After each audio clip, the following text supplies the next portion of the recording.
Today, we will learn about the phrasal verb back somebody up. Back somebody up means to support or help someone. You often use it when someone needs help or confirmation. For example, if your friend tells a story, you can back them up by agreeing. This shows you support what they say. The phrase is separable. You can say back you up or back up you, but the first is more common.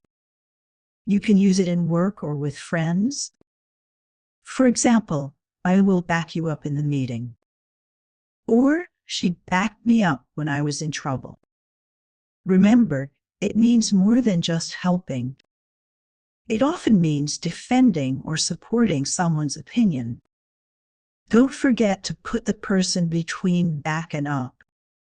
For example, can you back me up is correct. But can you back up me is less common. Try to use back somebody up when you want to show support.